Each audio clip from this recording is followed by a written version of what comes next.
This happened a while ago. Me and my brother Ron were in my room watching football, screaming at the screen when our team would do something idiotic. We were about 40 minutes into the game.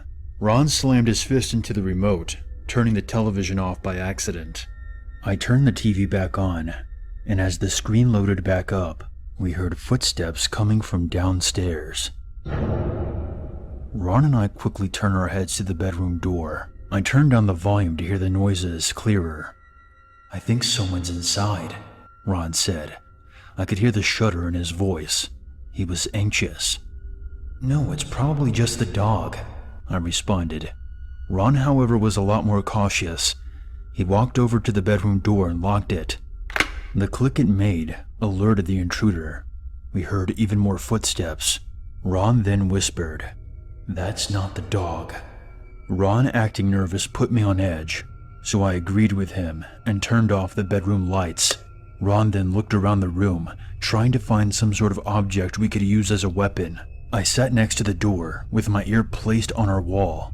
They were so thin that if there was someone inside the house, I would be able to hear them. Nothing happened at first.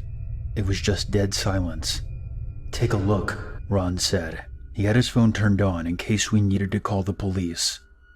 I lay on my chest and looked through the gap under the bedroom door. I saw blackness, but I could barely make out a pair of boots standing a little ways down the upstairs hall. I felt both hands shaking as I pushed myself back up to my feet. I tiptoed over to Ron, who was waiting anxiously for the answer. "Someone's here," I whispered as low as I could.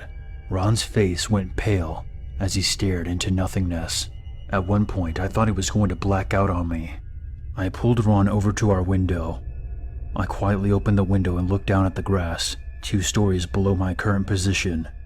Ron was still in a different world, as if he was blocking himself out from reality, leaving the responsibility to me. I tried not to pay much attention to him and instead focused on escaping. I took Ron's phone out of his hand as he crouched on the carpet. He had installed one of those apps where specific fingerprints can enter the phone. I took his hand, which was shockingly freezing, and held his index finger on the phone screen. I jumped out of my skin when the phone let out a loud beep, and all of a sudden, I could hear footsteps running straight to the bedroom door. I quickly typed in 911 and put one leg out of the window. I heard loud banging on the bedroom door and shouting, "I'm going to kill you." I landed on the porch roof and shouted at Ron to snap back into action. Ron stood up quickly and stumbled outside of the window. He landed on the roof beside me as I forced the window shut again. "We need to jump," I said. I could hear faint thumping behind the walls. The intruder was struggling to get inside our room. I jumped off the porch roof and sprained my ankle. Ron was wobbling on the edge of the roof. "Quick," I said. I avoided shouting as whoever the intruder was would have known that we were outside. Ron touched his chest, head, right shoulder, and left shoulder, making a cross before he jumped. We were a good 6 blocks away before I realized that I had left my dog behind. I burst into tears from fear of what just happened and worrying if my dog was hurt. I talked to the police operator as both me and Ron slowly walked back to the house. We heard sirens and I felt a weight lift off our shoulders. As we approached our house, we noticed that the police were now outside. Me and Ron hid beside our porch. Both of us were waiting to come face to face with the intruder. 4 cops came out, but there was no man, and one of them was holding my dog Lewis. I hugged him and apologized to him for leaving him behind. The cops explained that there was no one inside, and there was nothing stolen either. In fact, they explained that there was nothing to even prove that someone had invaded our property. They never found him. Ron installed some CCTV cameras in both of our houses, but I can assure you, I haven't had a good night's sleep since.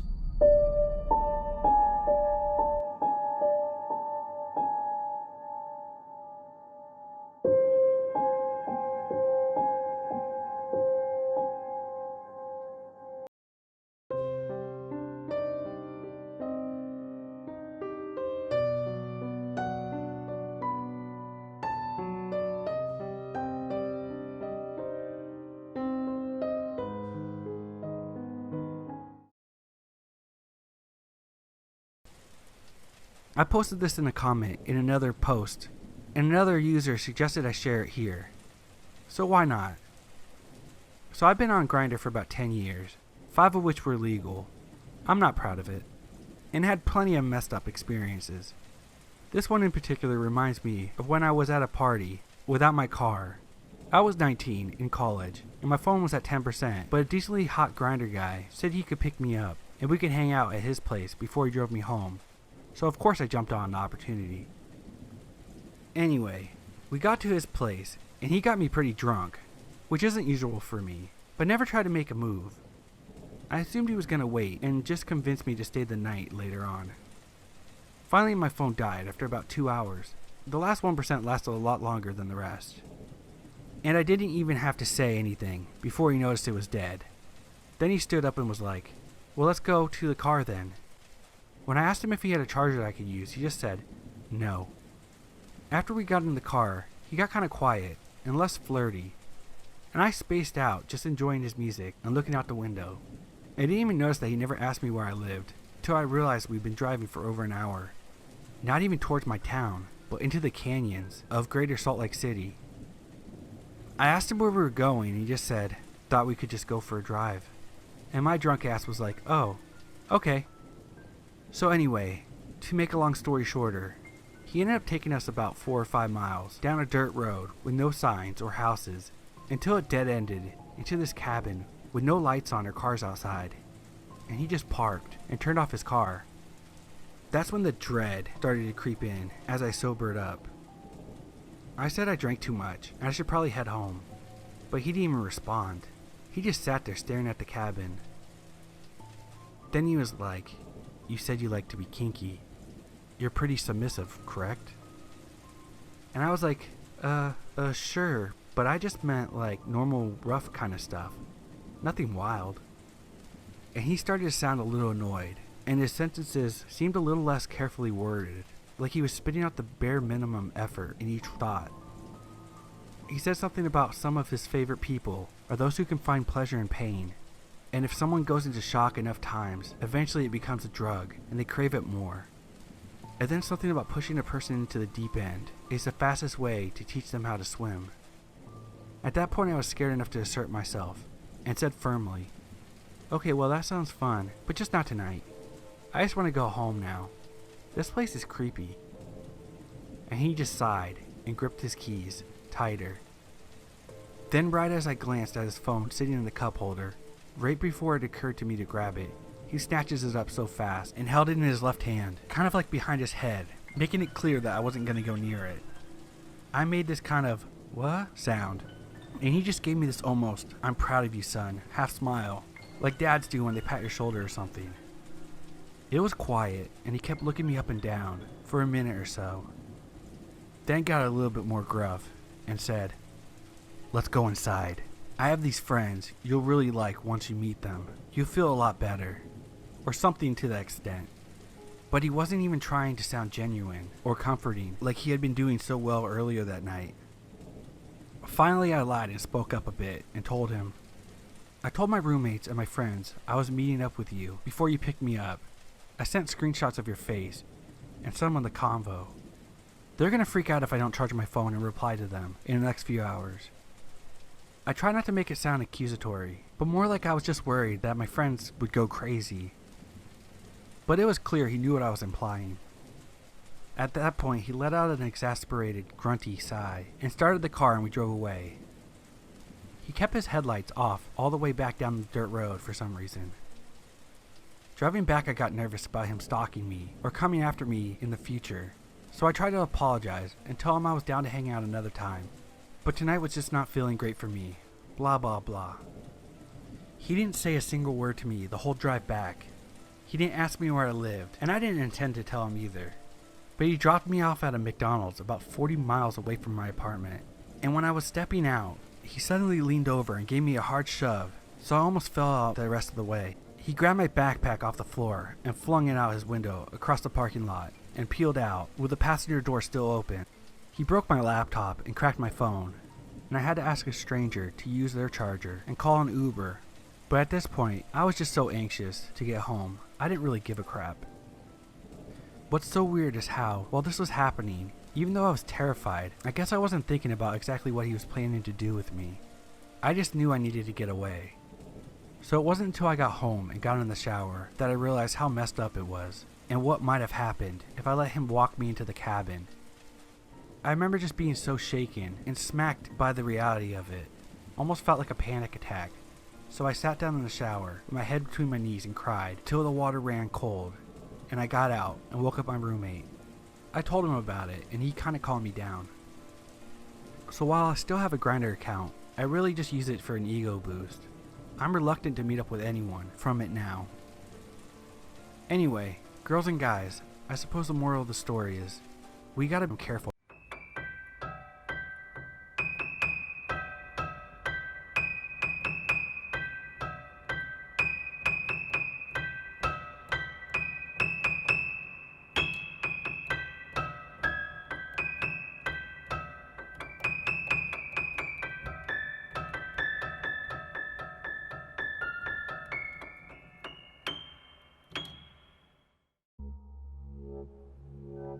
I don't know what had me fooling around with illegal stuff like the deep web, but I heard that it was a place where stuff the normal internet didn't have was stored and viewed. Immediately I got interested and asked my friend how I may access the deep web. He wrote me down the instructions. After a while, I decided it was time to go home. When I got home, I looked at the card he wrote the instructions on. It said I needed a browser called Tor to access it. Needless to say, I got the search engine and read on. Next, it said I needed to find a page called Hidden Wiki. After a while of searching, I found it. I saw a bunch of nameless links. In the Hidden Wiki, links are given without a name or description. People can only find out what's inside a link by clicking on it. After numerous sites filled with child porn, drugs, and hitman for hire, I came across a link I have yet to discover. I click on it to see a video. I pressed play. I saw nothing but a wall. I stared at it for a few minutes. Just as I was about to exit, something was emerging through the wall. I waited and watched longer to discover it was a man with a mask. "Hey there," he said. Thinking this was a prank video, I just kept watching. After a while of me just staring at the screen, he began to speak again. "Aren't you going to speak?" he asked. I proceeded to type on the keyboard. "Not the keyboard. Speak," he said.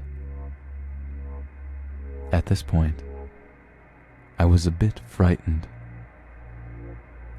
"Who are you?" I asked.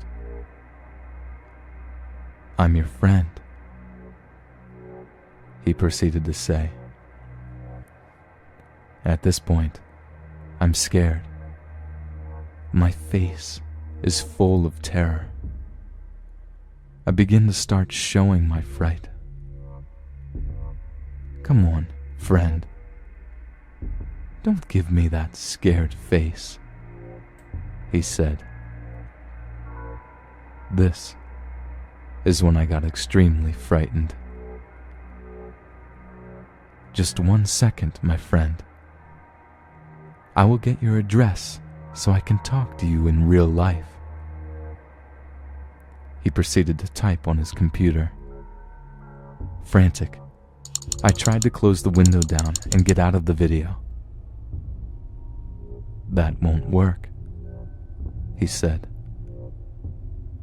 Before he had time to track my address, I got a screwdriver, removed the back and battery from my laptop. It's been some time now, and he hasn't come. He didn't have enough time to get my address. Or did he?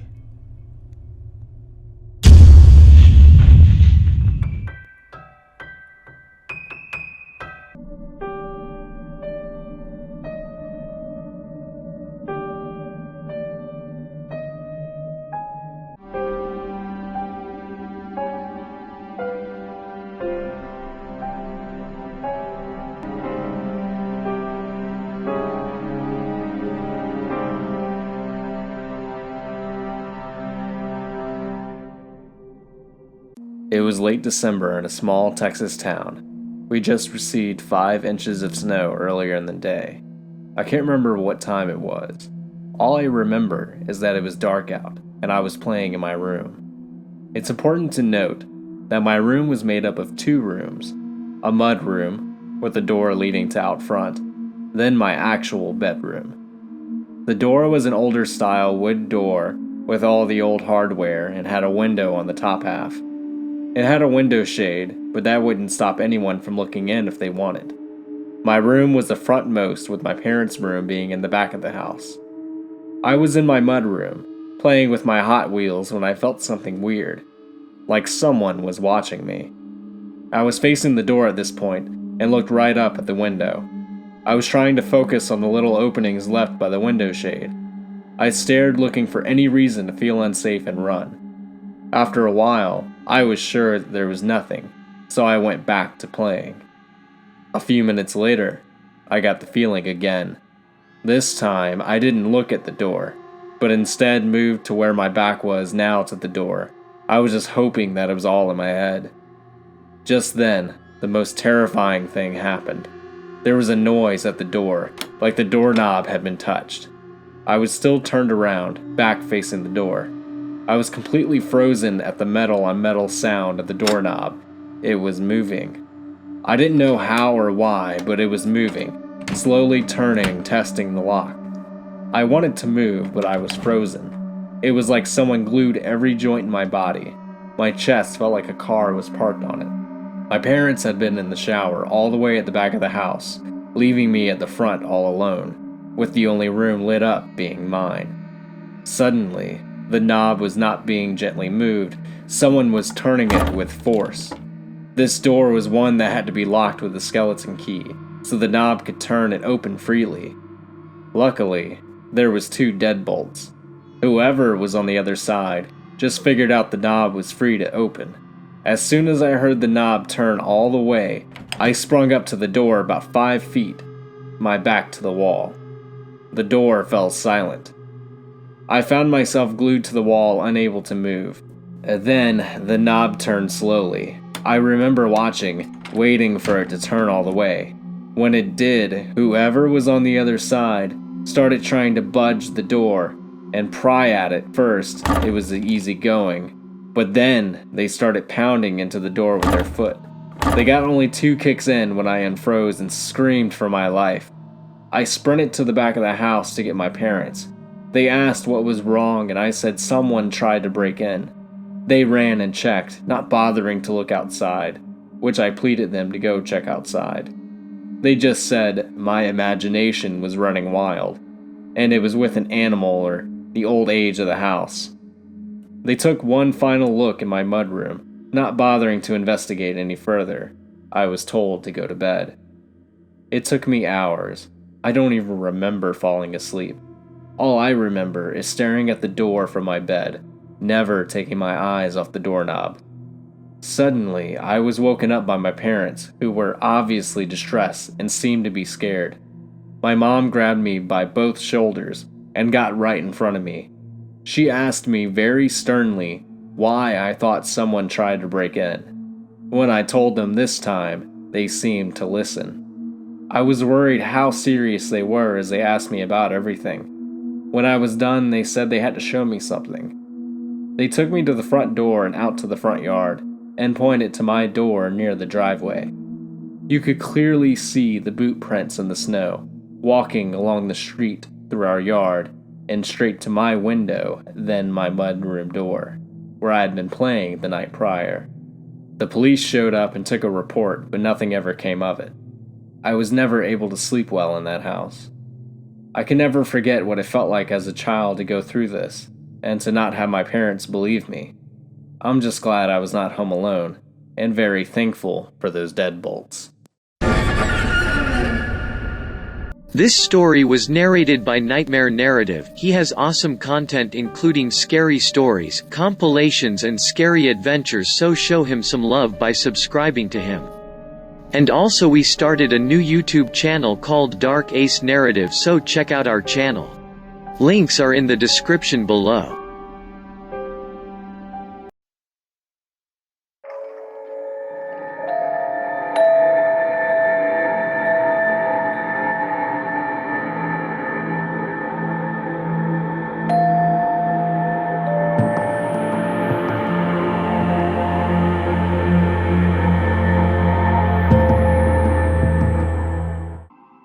I was 24 years old when this happened and had recently started my first job as an Uber driver.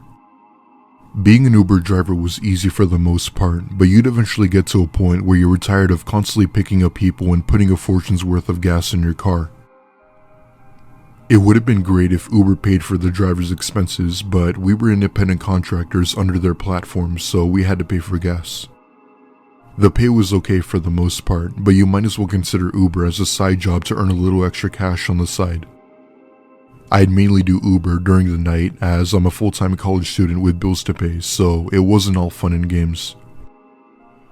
Anyway, I'd constantly be picking up people everywhere in my city. I've picked up motorists, people from parties or nightclubs, and you'd sometimes get your occasional creeps who'd stare at you for no apparent reason. However, there was this one woman who I picked up that really gave me second thoughts about working for Uber. It was a Wednesday, I believe, and I was driving around waiting for someone to request me for a ride. A few minutes went by and I got a notification from Uber letting me know that someone had requested me. I eventually pulled up to a woman who looked to be in her mid-30s. Just by looking at her, I could tell that something seemed off about her. She wore some jeans and had a black t-shirt that had holes all over it. Her hair was a mess and I could make out what looked to be faint marks on her. She went over to my car and asked in a soft tone if I was her Uber driver. I told her yes and to hop in the back. As soon as she did, she kept on giving me this stare as if she seemed upset about something. Like I said before, you'd occasionally have some creeps, so in my mind I thought she was one of them. She told me the address and we went on our way. I then began to notice that she kept looking around my car for no apparent reason, as if she were looking for something. I keep all of my valuables with me at all times, and the valuables that I do have in the car were all kept safe in the glove compartment. She kept looking around while fidgeting with her fingers, like she was anxious. Whenever I'd asked if she was okay, she'd immediately stop and raise her voice to tell me that everything was fine. Not in a rude way, just a formal way. Out of nowhere, she kept on saying things to herself, repeating them over and over again. I assumed that she had some sort of mental disorder, so I tried to be respectful and mind my own business. But that all changed when she started screaming at the top of her lungs. She began hitting me, grabbing my shirt, trying to scratch me, and doing anything she could to cause harm to me. I told her that she was done and ordered her to get out of my car before I called the police. She started to cry and sob and began to apologize, telling me not to kick her out. Even though I felt somewhat bad, I still couldn't chance it because I knew that she was going to end up doing it again.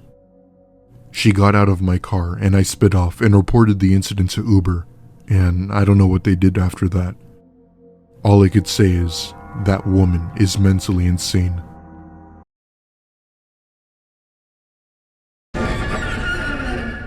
If you're new to the channel, make sure to hit subscribe button and click that like button if you want more future uploads. Thank you for Mr. Haunted for letting me borrow his audio narration. Please check out his channel. Also a quick shout out for our new channel as well, Dark Ace Narrative. Links are in the description below.